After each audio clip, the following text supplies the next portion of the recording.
Hello and welcome to another episode of the Opportunity Podcast. I'm your host, it's Greg, and today I am talking to my buddy Mahmoud. Mahmoud is the founder of ContentWish, a content creation marketing agency, mostly serving SEO agencies and a few other clientele, which we get into in this podcast. But we talk a lot about like how has content changed, kind of like how Mahmoud came up from selling random links on a Facebook page and now running a successful content marketing agency, and how you run one in the age of AI, which over the last year or two, I've seen a lot of content agency owners that I personally know that have hung up their shingle and they went out of business because they just couldn't adapt to the new reality that is AI, that has come like a wrecking ball through so much of the SEO industry and the content marketing industry.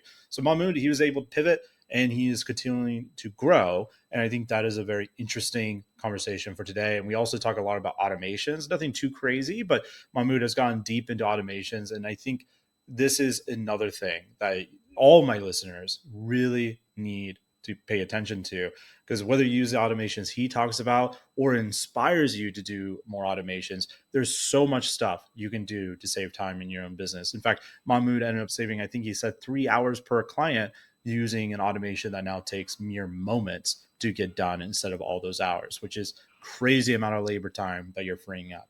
All right, enough of me talking. Let's get into the episode with my buddy. I'll see you on the other side.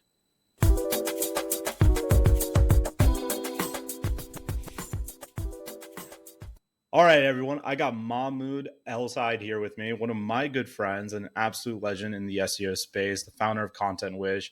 You and I have met each other at several conferences all around the world, and I'm always excited to see you, man. But for everyone in my audience that's listening in that may not know or may not be familiar with the legend that is you, why don't you give us a quick detail of your background and what you do? Absolutely. I'm Mahmoud. I'm an online entrepreneur and I currently run an SEO and content agency called ContentWish. I'm originally from Egypt, but I moved to Italy many years ago and now I'm based in Venice. That's pretty much about me. Man, I love Venice. I've been trying to get my wife to go to the Venetian Carnival. So I proposed to her in Venice. I think it's just like, Awesome. it's one of the few cities I just like, I don't know, I just absolutely love, especially if you stay inside of it and you're walking around at like 3 a.m. and there's no tourists around. It's just very, very cool if you're really into history and the Roman Empire, which, everyone thinks about every day. So arguably the most beautiful city in the world. So yes, I agree. yeah. So you're a bit of like a online child prodigy in the sense that you made your first dollar online at the age of 15, which in my experience, like the SEOs who do that are always the craziest and coolest SEOs.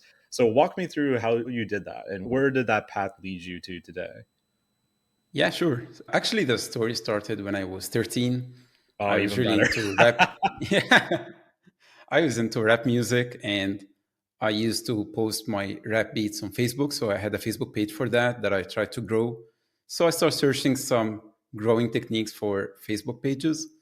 And that introduced me to a whole new world of growing Facebook pages. So I figured out a way that was a bit gray hat back in the days, but it worked very well. And the organic reach back then on Facebook was very good. So I started growing different pages. One of them was dedicated to my favorite Egyptian football club. And I just was doing this for passion, really. But then I got my first request from someone to pay me to post their links on my page. I was 15 back in the days.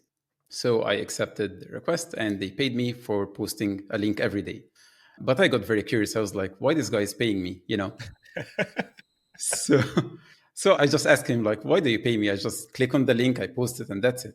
He told me, I have a website. We have Google AdSense that pays us for the traffic, and you bring us the traffic. So this is why we pay you. And I said, okay, well, so this is how it works. I opened a Google AdSense account. I created my own website using blogger.com. And I started posting content on my Arabic football website, on my own Facebook page. I started making money that way. Within a couple of months, me and my friend, we crossed $1,000 in a single month earnings. But the plot twist is even before we withdraw the money from Google, they closed our AdSense account. And that was the beginning of the distrust I currently have with Google. You gotta start young, dude. Not have any trust with a big G. Yeah. That was heartbreaking. Imagine like $1,000 for like a random teenager dude in Egypt. It's yeah. But after this experience, I started searching for other ways to monetize a website, got into affiliate marketing, SEO, and then learned that, if you create a website in English, you would make way more money. My English was really bad, but I could write something. So I started writing content, and, the journey started from that point. Did you learn, because you're pretty fluent in English, like you and I have had pretty in-depth conversations with my passion for like Middle Yeah. Eastern folklore when we were hanging out in Dubai. So like, did Yeah. you learn English through like SEO affiliate marketing? Is that how you kind of got so fluent? Well, my school was in English, so Oh, I okay. had the foundations. Yeah. But obviously, I grew up just watching YouTube every day, like YouTube 24 hours. That's why I have some American accent as well. But yeah, this is how I learned English from YouTube, really. I'm always so impressed by that. So I have a good friend. I've sold, I think, three of his businesses. He's a Vietnamese guy, and he learned how to speak English by playing StarCraft. Like that's how Oh, he learned. wow. He was so good at StarCraft. Got to get good at insulting them too after beating them, right? Yeah. That is awesome, man. Yeah. What a journey. So you build yourself up. You start doing affiliate marketing, and like you are building ranking, and then you eventually start selling your own website. So talk to me a bit about that. Like, what was that journey like through this era of Yeah. you? So from the age of 15 till 19 or something, I was building these websites for fun. My earnings really didn't cross the $300 a month, almost never in that period. Things really started to take off when I moved to Italy by the age of 19. I moved to study computer engineering here. I had a scholarship, but obviously I had like a huge passion for building websites and making money online. So I didn't focus really on my studies. And eventually I lost my scholarship within my first year here in Italy. So I could no longer afford living in Europe. And I really had two options. Number one, return back to Egypt. And with that option, I would have a mandatory military service for 3 years. Or option two, I tried to figure out a way to make this thing work out for me and, you know, have an income in a way or another to survive in Europe and continue living abroad, which was my goal. So yeah, I kept really working every day for almost 2 years straight, day and night, to get myself out of that situation. There were lots of hardships, but yeah, this is when things started to really grow. I was building websites, writing content, building links, doing everything on my own. So build, sell, reinvest, build, sell, reinvest, kept doing this for 2 years. And then, yeah, things became more serious. Maybe I'm misremembering it, but I remember you telling me about this journey when we were hanging out. And there was like a timeline you had to do this all in to be able to stay in Italy, right? Like there was like a Yeah, cutoff day, like, yo, if you don't figure this out, you're out of the yeah, country. Like, isn't that true? What was that timeline? yeah, yeah, yeah. Yeah, like we were talking about something from like 6 months to 1 year, and I had figured out a way to make money in that specific time period because otherwise I wouldn't have money and I had to renew my documents. It's like, yeah, a long story, but it was very stressful. For a 20-year-old dude, I was just living, to be honest, a hard life in that time. But, I think it was the catalyst that made everything grow really fast after that. So I'm really grateful for that period. And talking about jumping to the deep end, most people kind of waffle about starting a business like, oh, one day I will do it. But for you, it's like, dude, I got 6 months or I'm going to be kicked out of here. Yeah. Like, I got to go like Yeah. yesterday. Yeah. That is Yeah. awesome, man. I'm sure it was quite stressful, but I'm sure you learned just like amazing skills throughout that. So you're building, you're selling these websites, reinvesting, but eventually you step away from that a bit to start your own agency. So what was the catalyst of moving into more of the agency world? Well, as I mentioned, I started my distrust with Google when I was 15. So, like, I like the niche site model, and this is how I made my first money.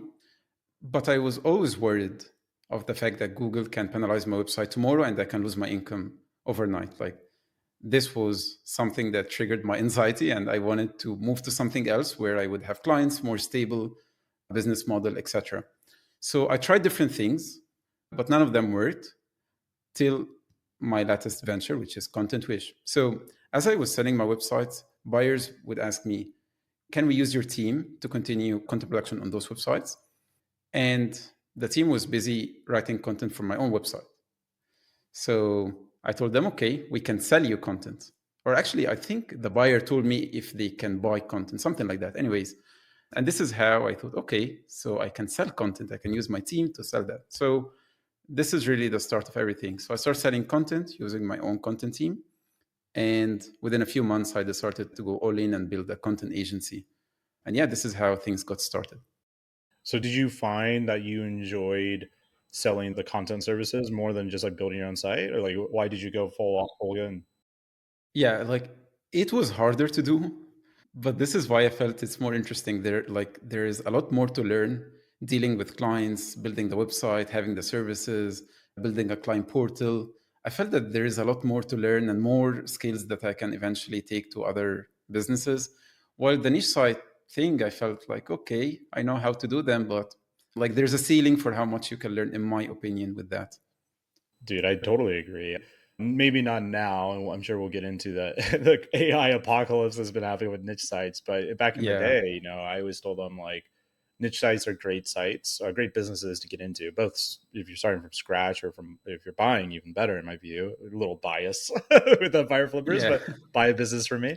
But yeah, I like it's kind of business on training wheels because you don't have to worry about all this other stuff, right? You can just like primarily just focus on distribution through SEO, right? So yeah, I agree with you. There is a bit of a skill ceiling, and a lot of our affiliate friends are suffering from that right now as they kind of like retool themselves. But talk to me as you built this, because agencies are not renowned for being an easy business, no matter what the SMMA gurus on YouTube are saying, right? So, what are some of the critical decisions you made early on that helped you kind of scale up ContentWish? And maybe talk a little bit about the story of scaling ContentWish. Like, how did it go? Yeah, sure. So some stuff I will mention now, I can think of them like in retrospect, but when I did them, I wasn't really aware that this would be a reason for the scaling of the business. So something like niching down. When we started out, we were selling only long form content, so blog posts for niche site owners. So there is a specific avatar, there is one service that we do, and we do really well. So that was really something that helped us scaling. Number two, the fact that I used to use the same team for my own websites, and I had successful case studies with my own websites that also built some trust with my clients. Something else that also helped was hiring a recruiter.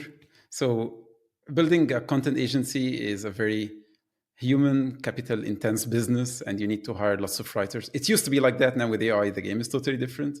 But you had to hire lots of writers, editors, etc. And in one hiring campaign, you can get 1,000 applicants really easily. So hiring a recruiter, even like on an hourly basis, helped me save a lot of time going through applications, etc. Something else I can also think of now that helped us grow in the beginning very well was like building our brand around a tool. So there was, and they still exist, a famous on-page optimization tool called Surfer SEO. So we used to sell a service called Surfer Optimized Content.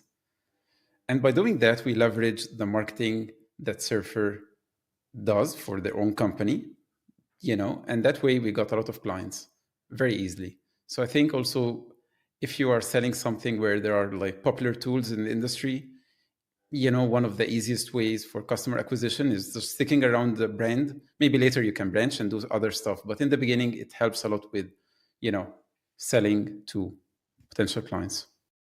I love that. So you basically did delegation through the recruiter, systemization, assumingly the recruiter helped you with systemization, hiring the writers, and then you did a little bit of brand jacking, which is always nice. I Yeah. think that's something that's slept on. A lot of affiliates will do brand jacking from like just the affiliate standpoint, but you can do it in so many other business models. Like I know people that are, probably running a multiple seven-figure agency at this point. The only thing they Yeah. do is HubSpot services. Like everything's Yeah. HubSpot. Like that's it. Right. So you can build quite a big business just around someone else's tool. So I think that's smart. So now we talked about your critical decisions that helped your growth. I'm sure this next question has a slew of a lot more opportunity for you to answer because what is the biggest mistakes you made as you built this SEO agency? Oh wow. Too many. Many mistakes. Yeah. Yeah, it was my first real business, so definitely lots of mistakes. Number one, relying on word of mouth only. So I was just getting clients through my network and didn't build a reliable lead generation system. This is number one. Another big mistake, I thought hiring people from one country, which is my home country, Egypt, would make like the culture and the team, let's say, dynamics go smoother. But this wasn't really the case. So yeah, it took us 2 years till I decided to like go abroad and just hire from whatever country we see potential in. Yeah, like these are two big mistakes I can think of: the lead generation and just going global with hiring. Yeah, I would say like I've interviewed quite a few agency owners, and I would say those are usually the two big mistakes. I mean, the second Oh, mistake, like not everyone's trying to hire in Egypt, but they're trying to hire like too locally, right, rather than thinking yeah. globally. But the lead generation thing, I always think is the most ironic thing about marketing agency owners, and not eating their own dog food, so to speak, like doing actual marketing for themselves, right? Which I get is a busy kind of business model for sure. But you solved all those mistakes. You scaled up, and as you know, SEO is a constantly changing thing. As big Google betrays us all like every quarter. Yeah. So how did you ensure your agency kind of stays on top of everything that's happening? And maybe we can like go into like what's happening right now with AI a bit, because as you said, that changed the entire game. So how does that look like? How did that play out for Content Wish? Well, so 2023, after the release of ChatGPT, this became a nightmare for content agencies, really more than SEO agencies in general. So if you are selling content, 2023 was the worst year ever. One thing that we did, and it worked out well for us, was not implementing AI right away. We waited a bit and we implemented it slowly. And we also communicated with clients to know what they want to do. So some clients preferred, let's say, 100% human written content. Some others wanted the AI option with like at a cheaper price. So we started to also get like understand the demand and what people are looking for. And we rebuilt our offers really. So now we don't have one content writing package. We have AI assisted content service. We have 100% human. And we even launched a new one, which is medical content writing, where we hire doctors to write for like healthcare companies. So yeah, like just waiting, talking with customers, and rebuild your offers because AI just changed the game and you can't continue doing what you have been always doing. So would you think like you're moving into more of the like super high authority with hiring like a doctor to do like medical contents one, but then also AI assisted stuff. So the AI assisted stuff, they buy it and it's still human edited. Basically, it's like generated by AI with like some training knowledge from the client, and then you have an editor that's editing it. Is that kind of how it works? Yeah, exactly. So we tried different AI tools. Now we picked a cloud. We think it's the best AI tool now for content. We built our process and yeah, it gets edited with a human and then it goes like that. And the cost of that is like a third of our previous, normal content writing packages, which is a great deal usually. A great deal for the end consumer, but what about you? Did that like strip the margins thinner, or like is it still kind of the same profit because the editor is able to go through like so much faster? The same profit margin. And some of our clients still use different types of, let's say, content packages because the AI assisted content usually works for easy informational blog posts, while something like, let's say, like an article for a SaaS business or something where we need to take screenshots, etc., then it just gets done with the like, a normal human Yeah, writer. yeah, it's probably So easier yeah, to do it that so way. yeah, because you still can't get the AI to test the software and take Right, screenshots, etc. So some of the brands that use our services, they kind of pick and mix essentially. that makes sense. And we help them with that. So sometimes they send us the content plan and we tell them like, hey, these pieces can be done with AI. This one still need like human writers.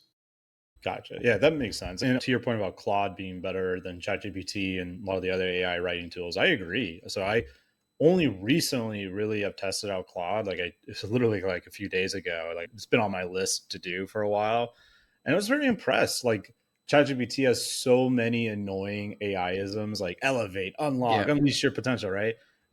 Claude also has a bit of that, but nowhere near the same amount. Usually, like Claude uses the word "but" too much, like but wait, there's more. It was like Billy Mays taught this AI like how to sell more knives in an infomercial. Yeah. Which I find kind of funny, but overall it's like way better in terms of the pros. So I agree with you. If anyone in the audience hasn't tried out Claude yet, I think you might be pleasantly surprised. So when a client comes to you, man, what do you find is like the most common SEO issues that they're seeing. And maybe it might help to preface that with a bit about what kind of clients are coming and using ContentWish. Yeah. Well, so now our clients are usually SEO agencies and consultants who want to outsource content production. So, yeah, this is like 90% of our clients. The main issue we always, so two things here. Number one, brands with no clear content strategy. So they come to us, they have been publishing blog posts, but on whatever topic with no like certain direction or funnel or call to action. It's just very random. So obviously they spend a lot of money on that and then they're not making any ROI on it. So like building a content strategy with a revenue focused approach is the right way to do it. Yeah. This is number one. Number two, a very low domain rating. So if your website doesn't have any authority, no matter how good is the content, you won't rank. Like it's almost impossible. So yeah, these are the two issues really that we always see. Does ContentWish offer a content strategy as well, or just the content fulfillment? Yeah. So we have three services now: content strategy, which is like topical maps. Number two, content refresh. So we update old content that is not ranking or not converting. Number three, content production. These are the three services that we are currently offering. And yeah, the goal is to offer everything that is content related so that you can give it to us, we get it done, and you can focus on higher level tasks essentially. You do all the like uploading, interlinking, all that Yeah, kind yeah, of yeah. stuff. Yeah, uploading, interlinking, images, all of that. That is an awesome service when you hire a vendor that actually does that stuff for you. So anyone that wants that, definitely hit up Mahmoud. So outside of all of your content services with the content strategy, the AI assisted content, all that good stuff, which is great. I know you're also very interested in automation with your own agency, with how you do all these workflows.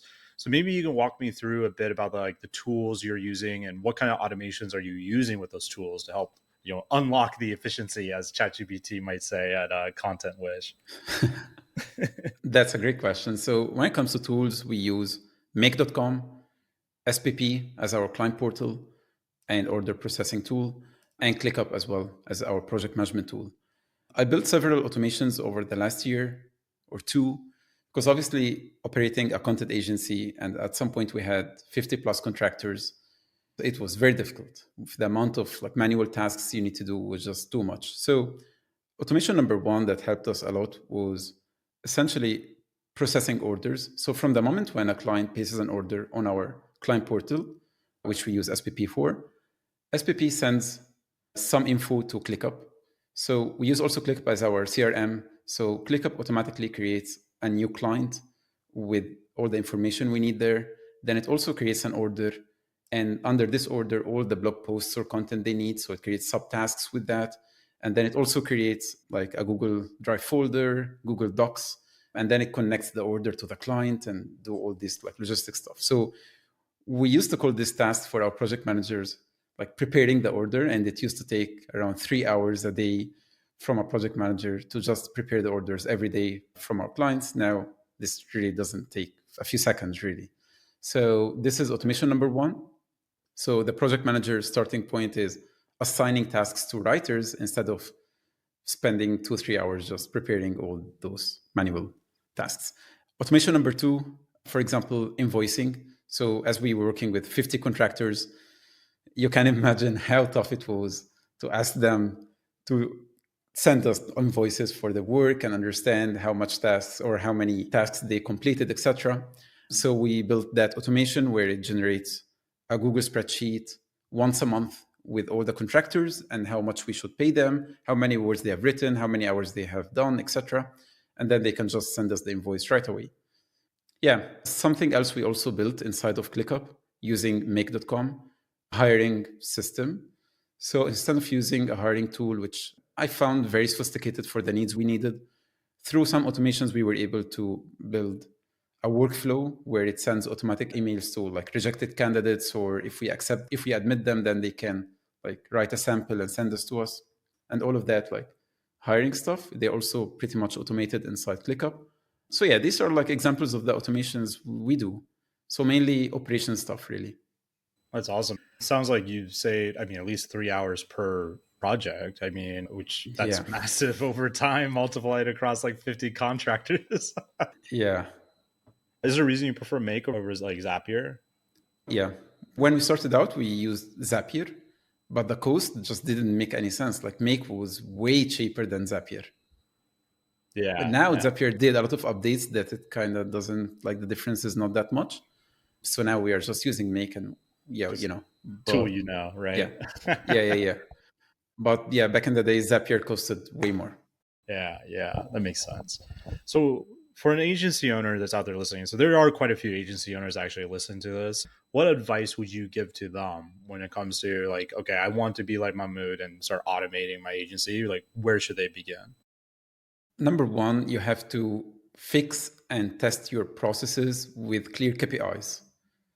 So if your process doesn't work or it doesn't achieve the required KPIs, there is no point of stressing over automating them before you already have a well established process. This is the number one mistake I always find with agencies who try to automate their processes. So people are like, yeah, I want to automate, I want to use AI. But if you really don't know how you do tasks or you just do them randomly or the way how you do it doesn't work, you have to fix that first before jumping into automation. This is advice number one. Dude, so that advice, if you extrapolate it a little bit further, like I am a content guy myself. I'm like write content marketing and content marketing stuff, big content marketing nerd. And I see all these people using AI to like pump out all these like shitty YouTube videos with the robo voice. Now, some of them are actually quite funny. Like there's this one guy who gives you AI advice and he's playing on the joke that he is a shitty AI voice. And so it's like very meta. But what you said there, like doing AI to automate something that you don't even know if it works is like the same thing as using AI to create a YouTube video when you don't even know how storytelling works. Like you don't know, like what you like a real storyteller could use an AI tool and just go ham making tons of high quality content. So like, yes, I agree with this advice. You should know what you're doing, what was the effects before you like go crazy on the automation stuff. So I think that's good Yeah, advice. and I would like just to give an example on this. If you remember last year, since you are in the SEO world a bit, there were Only a little. many yeah, there were many case studies about people publishing, I don't know, 1,000, 2,000 pieces of content with AI, and they were bragging about that. But where are the results? Like the point is not how much content you can publish. It's more like, did you achieve your goals with that? Like, you know, did you have more signups or whatever you are trying to achieve with that type of content or not? So Yeah. really having KPIs and then judging upon that makes sense. Yeah, I see those. I have a few friends they've done quite well with that like crazy shotgun approach, but it's Yeah. also for like little tiny niche sites. Like, yeah, it's cool you built like a 5,000 article thing in like 3 days and now it's making like 2 grand a month. Like that's nothing to sneeze at. That's cool. But like what's the end goal there? Like you're not going to be going into this random German niche about this random historical thing to build a real business, right? Like it's pretty capped what you're going to be doing with this, if it even survives, right? Which most of them didn't, but there's still a few kicking out there. So yeah, I agree with you. So how do you ensure? So this kind of goes back into, like if you don't know about the process, you probably shouldn't automate it. But how do you ensure when you are automating something that it doesn't compromise that personalized touch to the clients? Because I could see where clients are a bit like, the robo voice calling me to that my bills due, whatever, right? Like, so how do you maintain that high touch while automating? Well, in our case, everything that goes to clients or like client communication is still done by humans, basically. So even if we use AI, we are using AI now to assist our existing processes and make things more efficient, not to replace humans just yet. Yet. No, yeah, For any of your no, employees because listening, they're sweating. yeah. So even with our AI assisted content service, it's still like content gets revised by a human. So everything still has some sort of revision in a way or another before the output arrives to the client. So yeah, this is how we do it. Obviously, hiring someone or having someone on the team who is very interested and passionate about AI and they are doing their own tests and creating GPTs and all that also helped us a lot. So I have a couple of team members who just do this and they love it and they send us reports all the time on like best tools, best practices, updating prompts, and just keeping our SOPs and strategies really updated. They're the mad scientists. Like go into the lab and see what you come Yeah, out with, please. exactly. Yeah. There was a guy, he's he runs an 8-figure agency, and he got asked this question at this mastermind I was at, where because he's deep into the AI world, right? And they asked him like, how do I hire for this? Like, what do I do? And he mentioned kind of similar to you, like there's probably someone on your team that's already obsessed with it. Like, make them your mad scientist and see what they come up Yeah. with. Just like, you don't need like an actual role like hire to go figure this out. Like, there's probably someone on your team is already like thirsting to figure this out because they are just fascinated by it, right? So I think that's a good methodology. One point in this, AI is relatively new, and all these tools are just new and everything. So you can still like hire an AI consultant, let's say. But in our case, it was enough just to get someone who's really interested in this and test things out, because this is how it works. The entire thing is really new, so I'm not sure about hiring experts, for utilizing AI really. Yeah, anyone selling you like AI consulting is worthwhile to remember that like the opportunity to be that is between 6 months to 3 years. Like Yeah, they literally could be just 30 days ahead of your knowledge because it's so new. exactly. So it's worthwhile to remember, or anyone out there looking to hire like someone to help you with AI automation stuff. Cool, man. So when you have implemented these automations, did you like run into any challenges? Were there any problems that came up while you were like automating all these different workflows? 100%. So, number one, you have team members who don't understand how things work. So, you have to make sure everyone is on board on the new systems you have. Number two, although like using stuff like Make and Zapier is relatively easy, there's still some nuance to them, and still you need some know how. So, as more your automations become more sophisticated, you will probably need someone to help you either like build them from scratch or help you with some technical stuff. So I see that these tools are becoming more sophisticated now, and there are also like some API integrations, etc. So you can still do some basic automations yourself, but some more stuff you will need probably someone who is doing this on a daily basis to get you stuff done faster, essentially. Yeah. Yeah, well, one of my friends, he used to work with me. Now he's off doing his own stuff, but he basically self-taught himself Python using ChatGPT.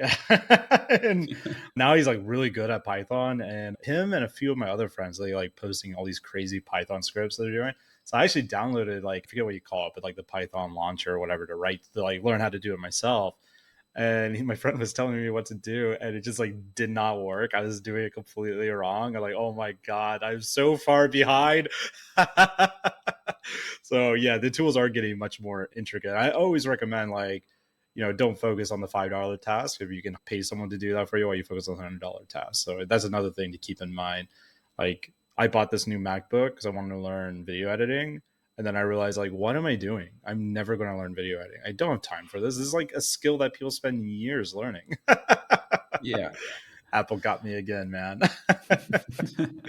So where do you see, like, I mean, you're in the thick of it all, and in SEO in particular, I do feel like AI is kind of a double-edged sword because it's like a threat with everything that's going on, but it's also this huge opportunity versus a lot of the other digital marketing mediums. So it's kind of like a weird place it's in. Where do you see things going with AI? Like, what do you see the potential? Where do you see the impact in SEO and the broader sphere of digital marketing over the next coming years? Well, so number one, I see an increase in demand for niche skills. So you can see now, like in SEO, there's a demand for digital PR, or like these specific roles or tasks that previously people didn't really needed someone specialized in them. So this is a trend that I believe will continue to grow. So niche skills. So niche skills, like, do you have a specific one in mind? Like, is there one that you think will be continue to grow? Yeah, like something also I can think of now, even with content writers, right? So obviously many of them lost their jobs because of AI. But as a content writer, pick your, I don't know, passion, expertise, whatever, and then decide to be a writer in that specific industry or whatever. You can still have a job, have easily land new jobs. So I had the story, one of my writers wanted more tasks, and he's just a gym rat and he always work out and everything. I told him, like, man, like, you can be a writer in that niche and you will definitely find lots of opportunities with that. And he started doing this, and now he's a successful content writer. So definitely, being more specialized and niche down is something I see as a trend. I think that makes sense. Like, also, I would say everyone talking about losing their jobs to ChatGPT and Claude. Like, in my view, if that's true, if you were like a low level writer, like that's what it's like kind of replacing. And then the editors, they need to edit it to like turn that stuff into good writing. So, like, yeah, in the case of that fitness guy, I bet between his personality, the way he words it, and just his own personal lived experience, just like flavors all that content to being so much better. So, I agree with you there. Exactly. Then when it comes to SEO, I think no one knows now how things will be within 2 3 years, really. So I don't have much input on that. Obviously, I see that AI can take some market share from Google, but really, like, no one knows how things will look like later on. But what I believe in is people will continue to search in a way or another, and if you optimize for that, you will still have users, etc. So I'm not so pessimistic, but I definitely believe that if you are not on top of everything that is going on, you are in a big risk. Yes, yeah. I don't think Google is going to go away. I do fear it might become like the yellow pages of our generation. Though with that said, like content's still so important. Like since the AI revolutions happened, like at Empire Flippers, we get leads every single week from ChatGPT, from Claude, from Perplexity, and we've done absolutely zero things to make that happen. It's just read so much of our content, right? So I don't know if that will like be a full replacement, but like if it does devour the search engines. But yeah, still think content is extremely important, even if like Google as we know it transforms like fundamentally, right? Exactly. All right, Mahmoud. So we're reaching the end of the podcast. It's time for the rapid fire section where I ask you three quick questions. You give me three quick answers. Are you ready? 100%. All right, no pressure. Let's do this. Question number one. What is the best hidden growth opportunity for agencies today?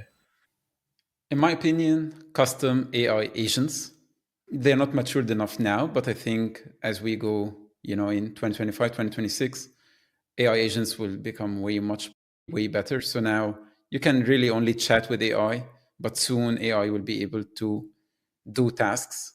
So for agencies, I believe if you are able to implement AI agents and they do 70, 80, 90%, whatever, of the like core work you need to do, and then you have the human touch to make the deliverable better and more personalized, you will be way ahead compared to traditional agencies. I think that this is one of the best opportunities I can see now.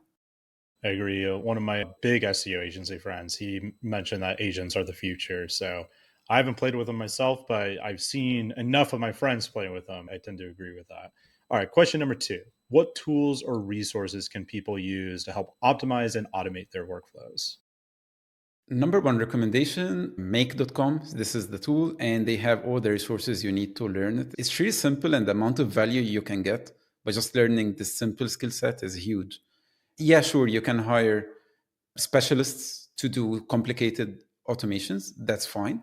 But I think in 2024, everyone needs to know the basics of how to automate simple tasks because you will need even some stuff in your personal life. Like now, I have automations with my Gmail inbox, even like journaling. So I do voice notes on my phone that gets automatically uploaded to my Google Drive. And yeah, so these simple automations, I use them every day.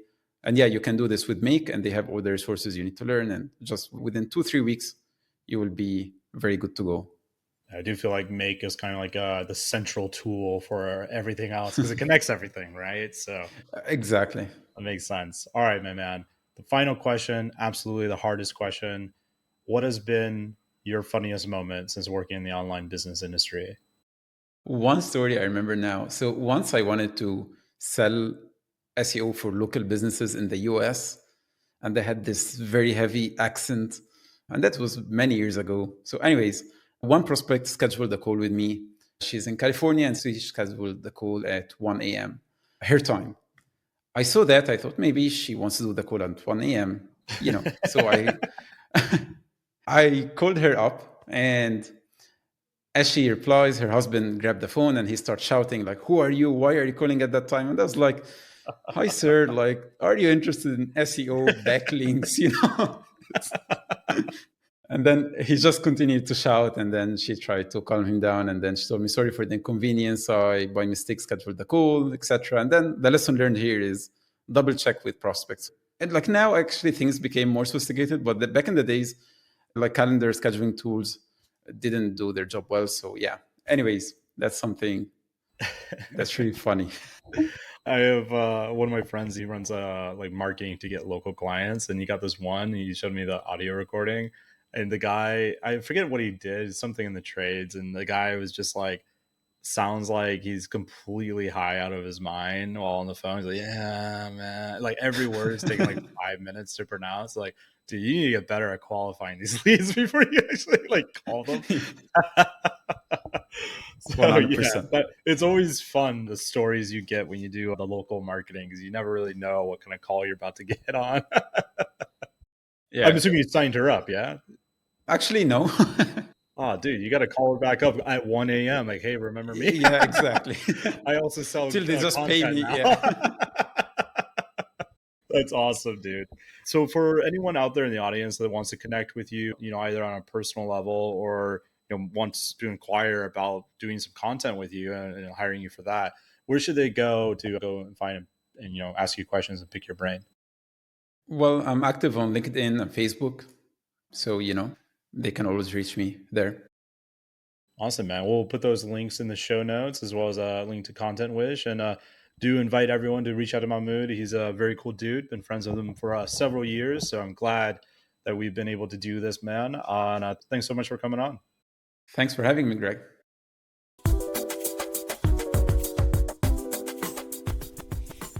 There you have it. I hope you enjoyed it. I hope it got you inspired at all the different things that are happening in this industry. And of course, if you just want to buy a highly profitable business, you can always go to empireflippers.com/marketplace, or maybe you want to make an exit of your highly profitable business, and you could go to empireflippers.com/sell your site. I've been your host, Greg. If you enjoyed this episode, make sure you leave a review, give us a like, a follow, share it across social media. Talk to you all soon. See you on the next episode.